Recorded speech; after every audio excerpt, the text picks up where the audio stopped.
बिस्मिल्लाहिर्रहमानिर्रहीम। इंग्लिश 201 के lesson number 11 the seven Cs of affective communication के साथ मैं हूं आपकी खिदमत में राना अरसलान अली और आप देख रहे हैं आइडिया क्लब। आज की इस वीडियो में हम बात करेंगे करेक्टनेस की, जो कि सेवन सीज में हमारा एक सी है करेक्टनेस। करेक्टनेस तीन चीज़ों में हमने करनी है, ग्रामर में, पंक्चुएशन में और स्पेलिंग्स में। तो किस तरह से हमने करनी है और करेक्टनेस के क्या फ़ायदे होंगे, इन सब चीज़ों के साथ साथ हम जो पिछली सीज़ हमने जो डिस्कस की थी उनको भी इस चैप्टर में एक दफ़ा रिवाइज करेंगे एग्जाम्पल्स के साथ। तो जो करेक्टनेस की टर्म है, इसकी कुछ करेक्टरिस्टिक्स है जो समझनी बहुत ज़रूरी है। पहली बात इसमें आज समझनी ज़रूरी है कि आप राइट लैंग्वेज को यूज़ करें। यानी लैंग्वेज के कुछ लेवल्स होते हैं, उनमें से जो राइट लेवल है यानी बिल्कुल सही वाली जो लैंग्वेज है उसका इस्तेमाल करें। Check accuracy of figures, facts and words. इन सब चीज़ों की एक्यूरेसी पता हो, यानी फिगर जो कुछ आप लिख रहे हैं, जो फैक्ट आप लिख रहे हैं, जो वर्ड्स आप लिख रहे हैं, वो एक्यूरेट हो, वो इनएक्यूरेट ना हो, क्योंकि ये एक बिजनेस मैसेज आप लिख रहे हैं और अगर वो उसमें कोई फैक्ट फिगर आगे पीछे हुआ हुआ हो तो फिर जाहिर है कि आपकी जो डील है वो नहीं हो पाएगी।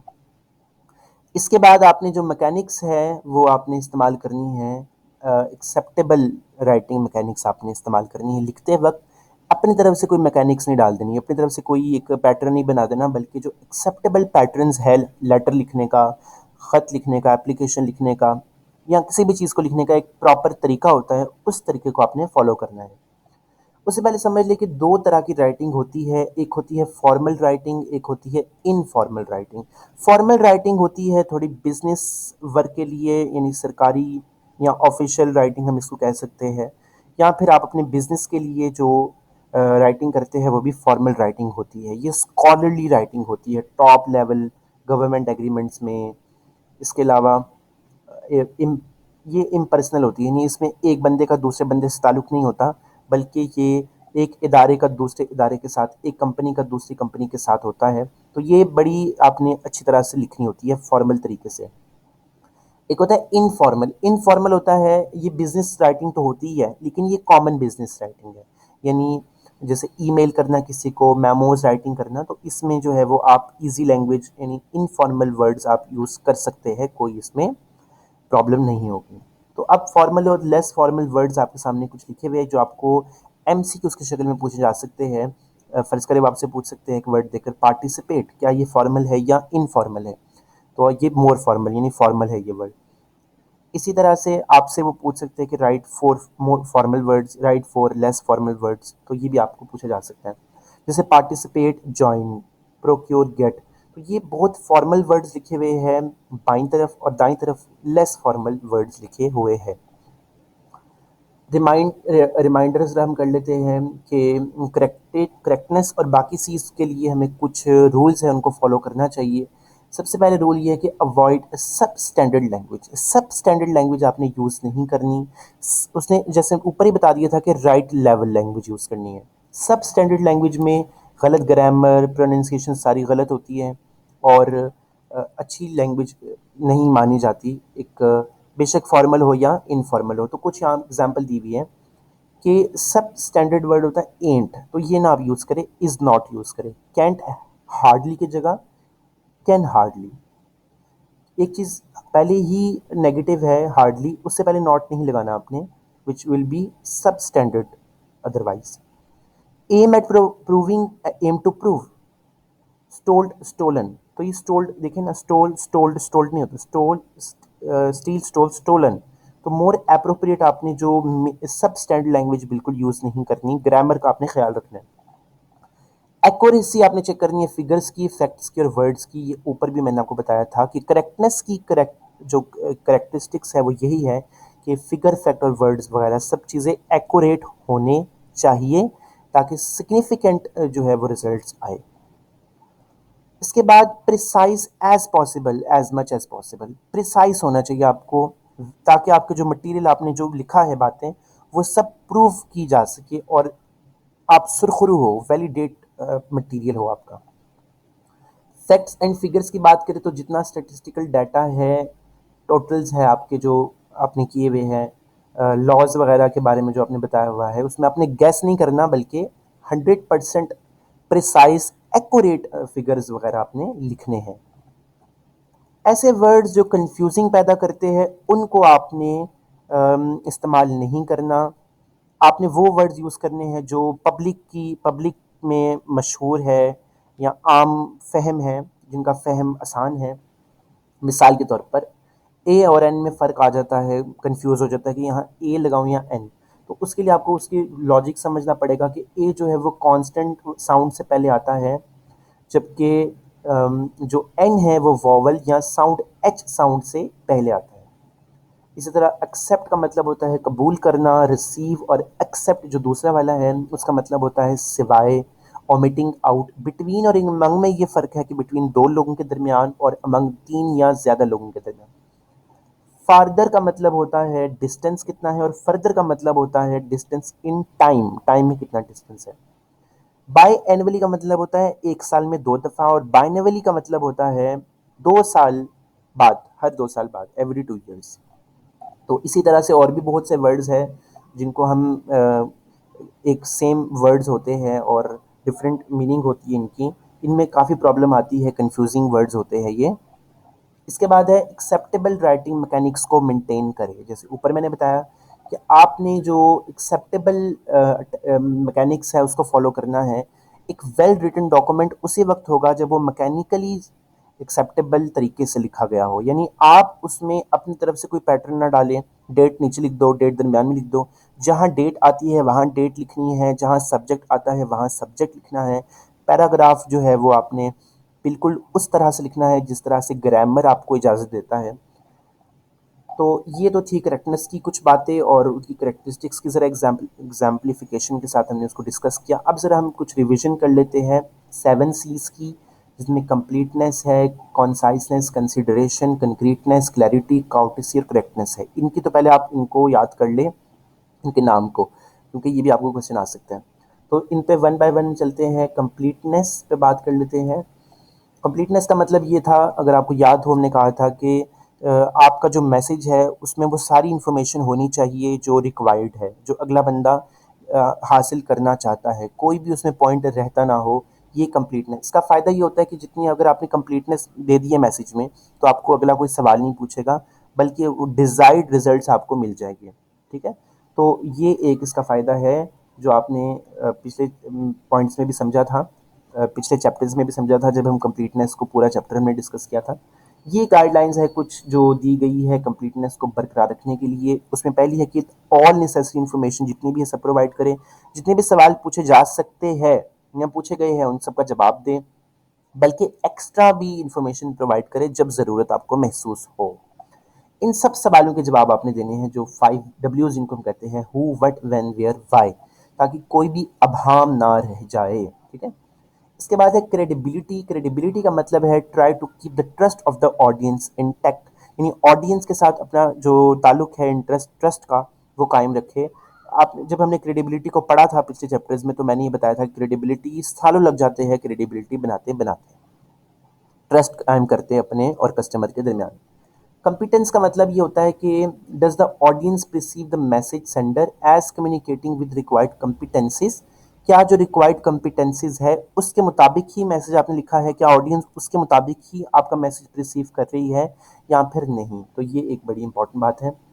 करेक्टर की बात करें तो करेक्टर क्या है राइटर का, और सेंडर का क्या करेक्टर है रीडर के जहन में, ये बड़ा इंपॉर्टेंट है।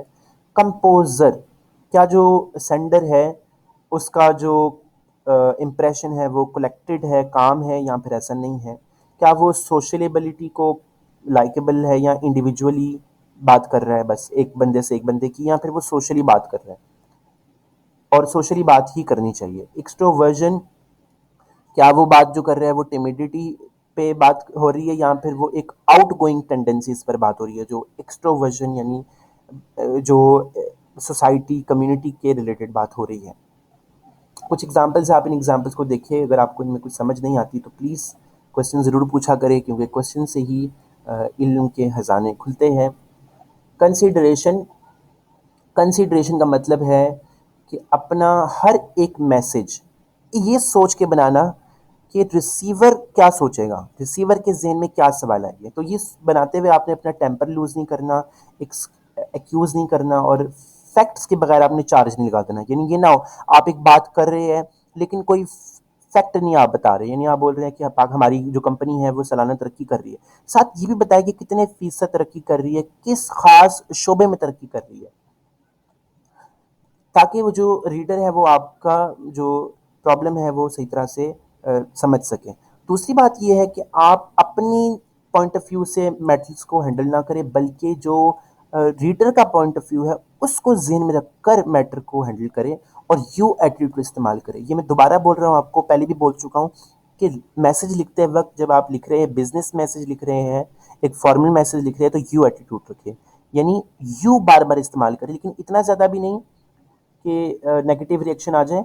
लेकिन यू इस्तेमाल करने का फ़ायदा ये होगा कि रीडर को लगेगा कि ये मुझसे मुखातिब है। जब आप आई और वी इस्तेमाल करेंगे तो रीडर के जहन में आएगा कि जो राइटर है ये थोड़ा ईगो वाला बंदा है, ये सेल्फ पर बात कर रहे हैं, सिर्फ आई और वी बोल रहे हैं। तो ये इन चीज़ों का बड़ा ख्याल रखना पड़ता है।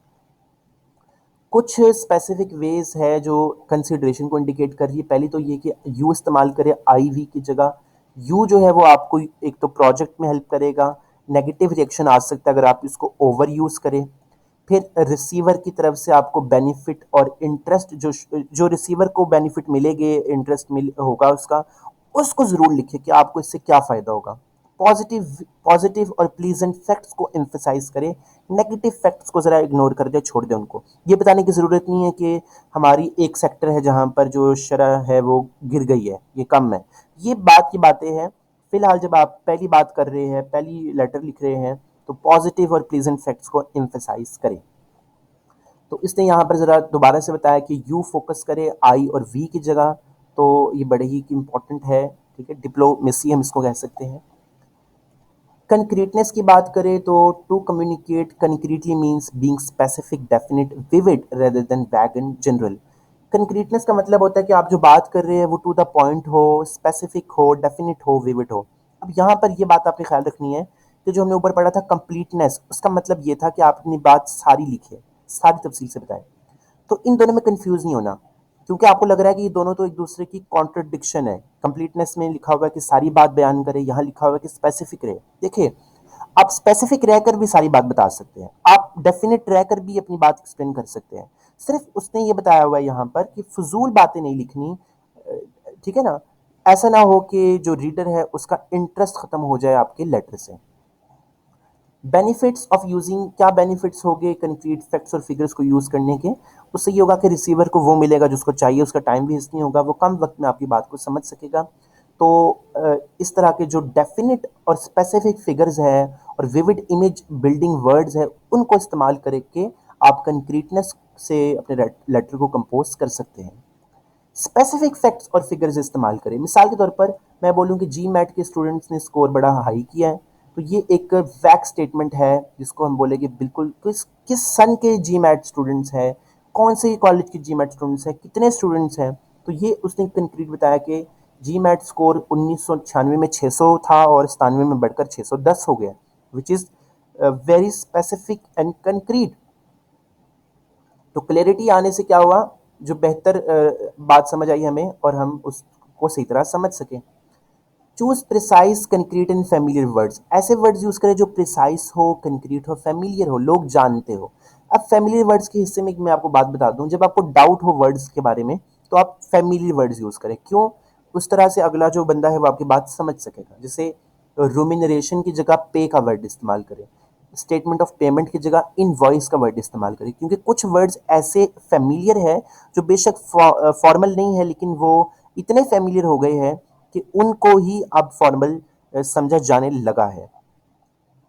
मिसाल के तौर पर यहाँ कुछ अनफेमिलियर वर्ड्स दिए गए हैं और उनको फेमिलियर करके दिखाया गया है, तो ये ज़्यादा बेहतर है। काउटेसी की बात करें तो ट्रू काउटेसी का मतलब होता है कि आप दूसरे के पर्सपेक्टिव को भी ज़हन में रखें, ना सिर्फ अपने पर्सपेक्टिव को बल्कि दूसरे की फीलिंग्स को भी अपने ज़हन में रखें। इसमें सिर्फ प्लीज़ और थैंक यू नहीं है, बल्कि एक पूरा का पूरा सोशली एक्सेप्टेबल मैनर्स बनाती जो सोसाइटी बनाती है, वो काउटेसी में इंक्लूडेड है। तो उसके लिए आपको क्या करना पड़ेगा, सिंसियरली और ऑनेस्टली आपको जितने भी प्रॉब्लम्स हैं उनको सॉल्व करना पड़ेगा, अगले बंदे के पर्सपेक्टिव को भी अपने जहन में रखते हुए। जैसे टैक्टलेस और ब्लंट स्टेटमेंट है, stupid letter, I did not understand any of it. कितना बकवास तुमने लेटर भेजा है, मुझे तो किसी चीज़ की समझ नहीं आई। यानी एक बंदे ने आपको लेटर भेजा है, पता नहीं उसने कितनी मेहनत की है, आगे से आप उसको ये रिस्पॉन्स दे रहे हैं, कितना तुमने स्टूपिड लेटर भेजा है, मुझे तुम्हारी समझ नहीं आ रही। इसके बजाय आपको थोड़े डिप्लोमेटिकली काम करना पड़ेगा, टेक्टफुल, क्योंकि हो सकता है आज आपको उसकी ज़रूरत ना हो, कल आपको उसकी ज़रूरत पड़ेगी, क्योंकि बिजनेस में तो आपने लॉन्ग टर्म पॉइंट्स देखने होते हैं, 10-10 साल के, 20-20 साल के, जनरेशन्स के। तो मोर टेक्टफुल वर्ड्स है, इट इज़ माई अंडरस्टैंडिंग, कि मुझे ये समझ आ रही है कि ऐसी बात है, यानी मुझे कहना ये चाह रहा है कि मुझे आपकी समझ नहीं आ रही, लेकिन कह रहा है कि मेरी इतनी ही समझ है। तो ये एक तरीका होता है डिप्लोमेसी का, जो एक बिजनेसमैन को समझना बहुत ज़रूरी है। तो हमने इसमें एक तो 7C का लास्ट वाला करेक्टनेस समझा, और फिर हमने 7C's को रिवाइज किया, और उम्मीद है कि आपने मेरे साथ रिवाइज किया होगा सबको। आपका कोई भी सवाल हो तो आप ज़रूर पूछें, इसकी प्रैक्टिस करते रहे, क्योंकि 7C से पेपर में सवाल आपके ज़रूर आना है, एक नहीं आना, बहुत सारे सवाल आने हैं, आपको बहुत सारे MCQs आने हैं। उम्मीद है कि आपके पेपर काफ़ी अच्छे होंगे। अल्लाह हाफिज़ नासिर।